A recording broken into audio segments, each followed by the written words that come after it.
The deliberate repetition of mantras, sacred syllables or phrases, was another key aspect.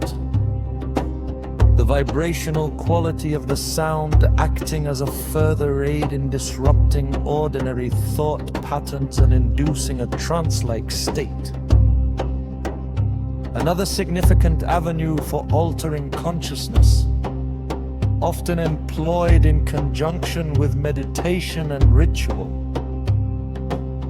was fasting. Jackson recognized the profound physiological and psychological effects of abstaining from food and drink. Prolonged periods of fasting, meticulously managed to avoid detrimental physical collapse, was seen as a means to purify the body and sharpen the mind by reducing the demands of digestion and the physical sensations associated with hunger. The practitioner could redirect vital energies inward, making the subtle faculties more accessible. My physical austerity also served to weaken the material attachments and sensory preoccupations that tether the mind to the ordinary world. I documented my own experiences with fasting, noting how after extended periods the senses became more acute and the mind became clearer, more receptive to non-physical influences. The physical discomfort, when properly managed, could also serve as a focal point for intense concentration, further aiding in the withdrawal of attention from the external world and directing it towards internal experience. Sensory deprivation was also a technique explored by Jackson as a means to induce altered states.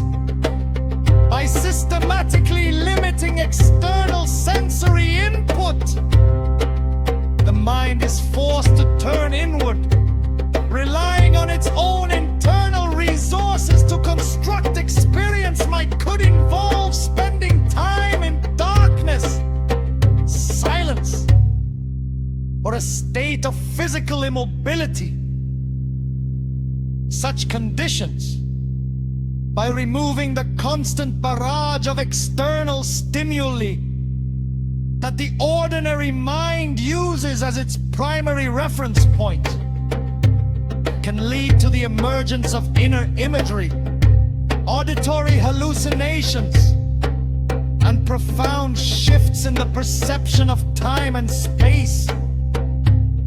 Jackson understood that the external world, perceived through the limited range of human senses, often acts as a distraction from the subtler realities that lie beyond, by creating an environment of sensory void.